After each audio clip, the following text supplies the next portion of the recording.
प्रधानमंत्री ने भारतीय फिजियोथेरेपिस्ट महासंघ के 60वें राष्ट्रीय सम्मेलन को किया संबोधित।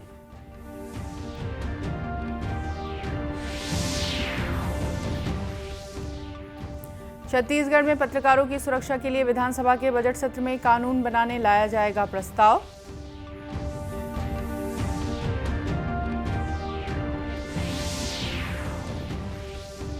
देश सहित छत्तीसगढ़ में आज नेशनल लोक अदालत का किया जा रहा है आयोजन।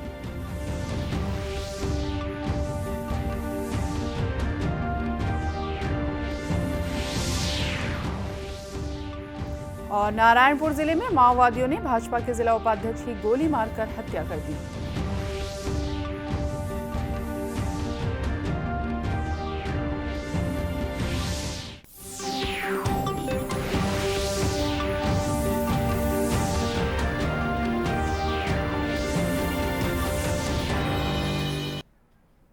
नमस्कार, आप देख रहे हैं दूरदर्शन समाचार। मैं हूं रेहाना। अब समाचार विस्तार से।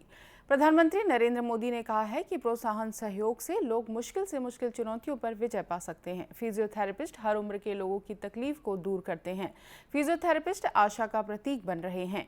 फिजियोथेरेपी के पेशे से प्रेरणा मिलती है। श्री मोदी ने आज अहमदाबाद में आयोजित भारतीय फिजियोथेरेपिस्ट महासंघ के 60वें राष्ट्रीय सम्मेलन को वीडियो संदेश के माध्यम से संबोधित करते हुए कहा कि फिजियोथेरेपी के साथ योग की विशेषज्ञता जुड़ जाती है तो उसकी शक्ति कई गुना बढ़ जाती है।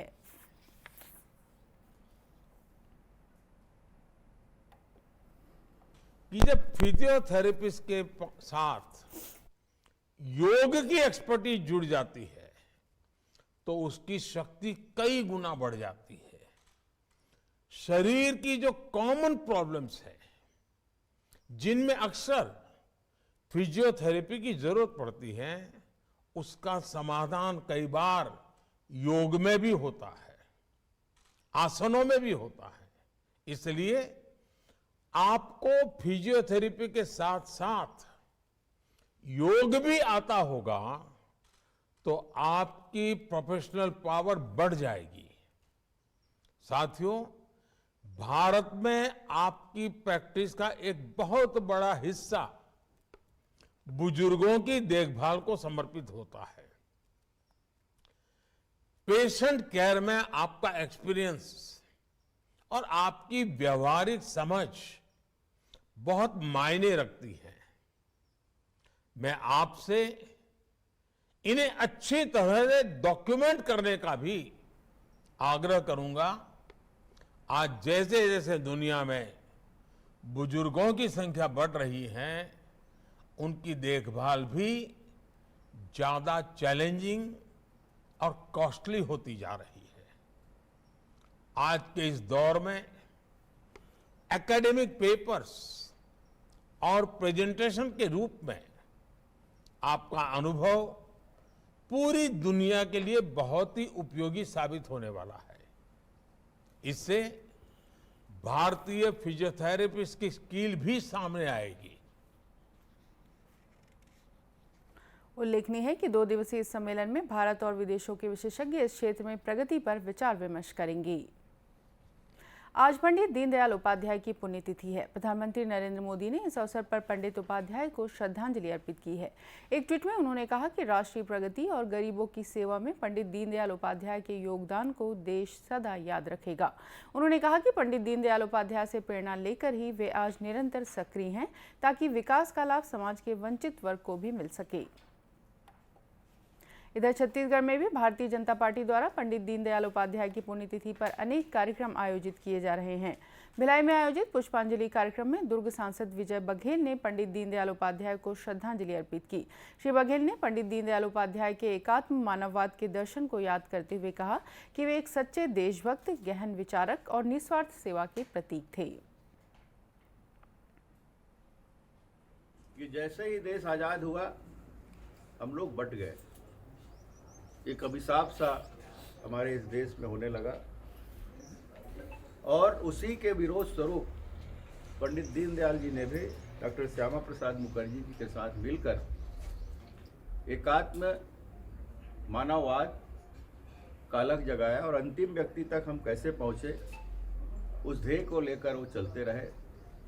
वो तो अकेले चले थे, लेकिन श्रृंखला बढ़ती गई, कारवां बढ़ता गया और आज उन्हीं के परिवार के रूप में हम लोग लगभग 16-17 करोड़ से ऊपर हमारे भारतीय जनता पार्टी परिवार, जिसका मूल हमारा जनसंघ है, और उस जनसंघ के पंडित दीनदयाल उपाध्याय जी अध्यक्ष भी रहे। पंडित दीनदयाल उपाध्याय 1953 से 1968 तक भारतीय जनसंघ के नेता रहे। उनका जन्म 15 सितंबर 1916 को मथुरा के नागला चंद्रबन गांव के ब्रिज इलाके में हुआ था। मुख्यमंत्री भूपेश बघेल ने कहा है कि छत्तीसगढ़ के पत्रकार अपने पेशेगत दायित्वों के साथ साथ पारिवारिक दायित्वों को बेहतर तरीकों से निर्वाह कर सकें। इसके लिए छत्तीसगढ़ में पत्रकारों की सुरक्षा के लिए कानून बनाने की दिशा में तेजी से पहल की जा रही है और बजट सत्र में पत्रकारों की सुरक्षा के लिए कानून बनाने का प्रस्ताव लाया जाएगा। श्री बघेल ने कल रायपुर में आयोजित नेशनल मीडिया कॉन्फ्रेंस को संबोधित करते हुए कहा कि इस तरह का कानून लागू करने वाला छत्तीसगढ़ पहला राज्य होगा।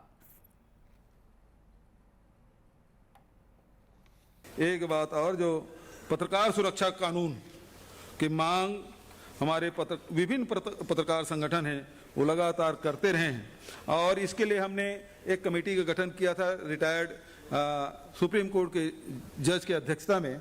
वो रिपोर्ट हमारे शासन तक के पहुंच गया है। अब चूंकि 2 साल कोरोना में बीत गए और प्राथमिकताएं बदल गई थी और उसके कारण से हम लागू नहीं कर पाए थे, लेकिन ये अंतिम बजट सत्र है और निश्चित रूप में आपको विश्वास दिलाता हूं कि इस सत्र में पत्रकार सुरक्षा कानून हमारे यहाँ हम विधानसभा में प्रस्तुत करेंगे, चर्चा करेंगे। इस कार्यक्रम को केंद्रीय सड़क राजमार्ग मंत्री नितिन गडकरी ने भी संबोधित किया। उन्होंने कहा कि ईंधन के बहुआयामी विकल्प भारत के विकास की रफ्तार को न सिर्फ किफायती बनाएंगे बल्कि हमारी तेल की निर्भरता कम करके किसानों को भी तरक्की का अवसर प्रदान करेंगे। उन्होंने कहा कि ऑटोमोबाइल क्षेत्र में भारत सरकार लगातार अपना ग्राफ बढ़ा रही है। जापान को पीछे छोड़ते हुए भारत इस क्षेत्र में अब तीसरी बड़ी शक्ति के रूप में उभरा है। राष्ट्रीय विधिक सेवा प्राधिकरण नई दिल्ली के निर्देश पर जिला विधिक सेवा प्राधिकरण द्वारा जिला न्यायालय परिसर राजनांदगांव में आज नेशनल लोक अदालत का आयोजन किया गया। इस दौरान विभिन्न न्यायालयों में लंबित प्रकरणों का निराकरण राजीनामे के आधार पर किया गया। जिला विधिक सेवा प्राधिकरण के सचिव देवाशीष ठाकुर ने बताया कि लोक अदालत में इस बार कुटुंब न्यायालय को भी फोकस किया गया। उन्होंने बताया कि राजनांदगांव जिला सहित खैरागढ़, मोहला, मानपुर जिले के लिए 43 खंडपीठ बनाए गए हैं। कि हमारे जिला राजनांदगांव साथ साथ खैरागढ़ और मानपुर मोहल्ला के तीनों जिलों के हिसाब से लगभग 43 खंडपीठ बनाए गए हैं और इसमें राजस्व न्यायालय के भी खंडपीठ बनाए गए हैं और इसमें लगभग कोर्ट के पेंडिंग केस 2700 के लगभग केस रखे गए हैं। साथ ही प्री लिटिगेशन और राजस्व न्यायालय के केस लगभग 17,000 के आसपास केस रखे गए हैं और पूरा प्रयास है कि ज़्यादा से ज़्यादा उसमें प्रकरण का निराकरण हो जाए। और इसके साथ ही विशेष रूप से इस बार हाई कोर्ट के डायरेक्शन और सुप्रीम कोर्ट डायरेक्शन पे फैमिली कोर्ट पे विशेष फोकस है और 138 के जो हम चेक बाउंस केसेस कहते हैं और तो इसके संदर्भ में प्रयास किया जा रहा है। लगभग हमारे यहाँ 70 से 80 केसेस फैमिली कोर्ट में लगाए गए हैं और लगभग 100 के आसपास 138 केस भी लगाए गए। गौरतलब है कि नेशनल लोक अदालत का शुभारंभ सुबह 10:30 बजे किया गया। नेशनल लोक अदालत के आयोजन से वादी और प्रतिवादियों के समय तथा धन की बचत होती है। कोंडागांव पुलिस की ओर से शहीद वीर गुंडाधुर की याद में भूमकाल स्मृति दिवस का आयोजन किया गया। इस दौरान कोतवाली थाना से गुंडाधुर कॉलेज तक आयोजित सद्भावना दौड़ में कोंडागांव पुलिस, सीआरपीएफ, 188 बटालियन के जवान और स्कूल कॉलेज के बच्चों ने दौड़ लगाई। दौड़ में विधायक मोहन मरकाम, जिला पंचायत अध्यक्ष देवचंद मातलम और पुलिस अधीक्षक दिव्यांग पटेल भी शामिल हुए। इस मौके पर पुलिस और पीएमटी हॉस्टल बॉयज के बीच सद्भावना क्रिकेट मैच भी खेला गया। उल्लेखनीय है कि बस्तर के जन नायक शहीद वीर गुंडाधुर ने आदिवासियों के जल, जंगल, जमीन की रक्षा के लिए अंग्रेजी हुकूमत के खिलाफ आंदोलन की शुरुआत की थी। नारायणपुर जिले के छोटे डोंगर इलाके में माओवादियों ने भारतीय जनता पार्टी के जिला उपाध्यक्ष सागर साहू की गोली मारकर हत्या कर दी। जिले के पुलिस अधीक्षक ने घटना की पुष्टि करते हुए बताया कि घटना शाम की है। करीब 4 से 5 की संख्या में माओवादी उनके घर में घुस आए और सागर साहू की कनपटी पर गोली मार दी। घायल अवस्था में उन्हें स्थानीय अस्पताल में उपचार के बाद नारायणपुर जिला अस्पताल रेफर किया गया, लेकिन इलाज के दौरान उनकी मौत हो गई। आज करीब 8 बजे छोटे डोंगर थाना क्षेत्र में दो अज्ञात व्यक्ति मोटरसाइकिल सवार होकर आए और सागर साहू नाम के व्यक्ति घर में घुसकर उन पे 2 राउंड फायर किया। घटनास्थल में 2 राउंड खाली खोके बरामद हुए हैं।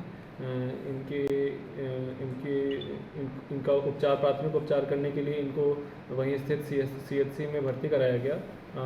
तत्पश्चात इनका और बेहतर उपचार के लिए इनको जिला नारायणपुर के डिस्ट्रिक्ट अस्पताल में रेफर किया गया, जहां पे इलाज के दौरान इनकी मृत्यु हो गई। उल्लेखनीय है कि इसी हफ्ते बीजापुर जिले में उसूर भाजपा मंडल अध्यक्ष नीलकंठ कक्केम की भी हत्या कर दी गई थी। प्रथम छत्तीसगढ़ घुड़सवार रेजिमेंट के कैडेटों ने इस वर्ष गणतंत्र दिवस शिविर राष्ट्रीय कैडेट कोर घुड़सवारी में पदक प्राप्त कर दिल्ली RDC परेड में छत्तीसगढ़ का नाम रोशन किया। दुर्ग जिले के अंजोरा स्थित दाऊ वासुदेव कामधेनु विश्वविद्यालय में प्रथम छत्तीसगढ़ घुड़सवार रेजिमेंट में पशु चिकित्सा महाविद्यालय और शासकीय विद्यालय के छात्र छात्राएं शामिल हैं।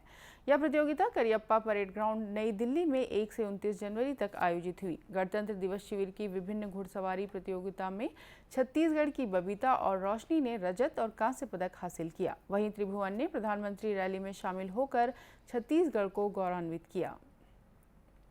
प्रथम छत्तीसगढ़ घुड़सवार रेजिमेंट NCC अंजोरा दुर्ग के लेफ्टिनेंट राजेश गढ़पाले ने बताया कि छत्तीसगढ़ से घुड़सवारी प्रतियोगिता में भाग लेने के लिए चयन शिविर जबलपुर में आयोजित किया गया था।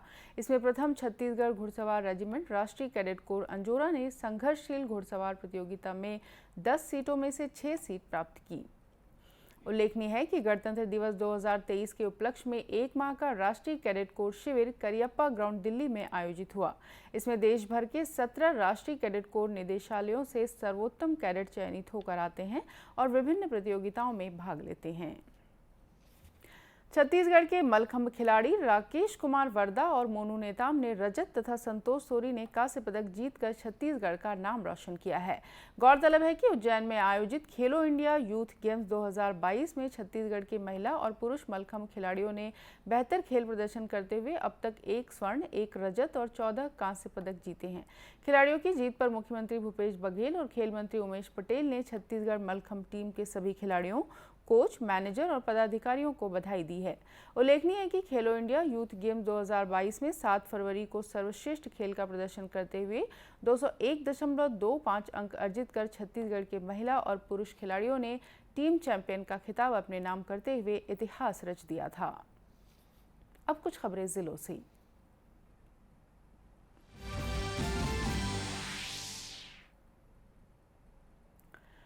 राष्ट्रीय सांख्यिकी कार्यालय भारत सरकार द्वारा महासमुंद जिले के बागबहरा विकासखंड के ग्राम अरण्य में सामाजिक, आर्थिक और आयुष सर्वेक्षण किया जा रहा है। राष्ट्रीय सांख्यिकी कार्यालय रायपुर के सहायक निदेशक जॉर्ज मिंज ने बताया कि आयुष चिकित्सा के संबंध में जानकारी एकत्र करना ही सर्वे का मुख्य उद्देश्य है। सर्वे टीम गांव के प्रत्येक घर में जाकर लोगों से जानकारियों का डाटा तैयार कर रही है। इसके आधार पर केंद्र सरकार योजना तैयार करेगी।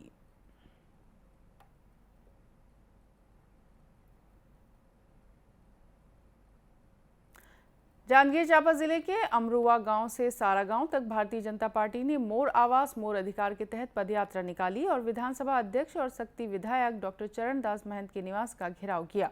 इस मौके पर रामपुर विधायक ननकीराम कंवर, शक्ति के भाजपा जिलाध्यक्ष कृष्णकांत चंद्रा समेत अन्य पार्टी कार्यकर्ता मौजूद थे। कबीरधाम जिले में 10 से 15 फरवरी तक राष्ट्रीय कृमि मुक्ति दिवस कार्यक्रम का आयोजन किया जा रहा है। कलेक्टर जन्मेजय महोबे ने कवर्धा के स्वामी आत्मानंद स्कूल पहुंचकर स्कूली बच्चों को कृमिनाशक दवाई खिलाने के अभियान की शुरुआत की। उन्होंने राष्ट्रीय कृमि मुक्ति दिवस कार्यक्रम के तहत 1 वर्ष से 19 वर्ष आयु वर्ग के लोगों को एल्बेंडाजोल की खुराक दिए जाने की अपील की। अंत में मुख्य समाचार एक बार फिर।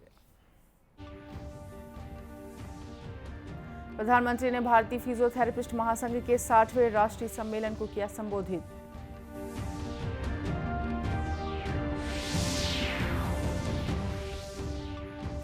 छत्तीसगढ़ में पत्रकारों की सुरक्षा के लिए विधानसभा के बजट सत्र में कानून बनाने लाया जाएगा प्रस्ताव।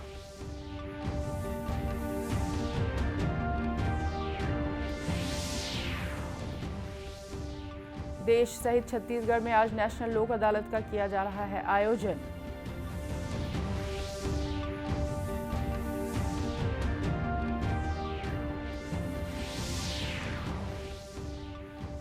और नारायणपुर जिले में माओवादियों ने भाजपा के जिला उपाध्यक्ष की गोली मारकर हत्या की।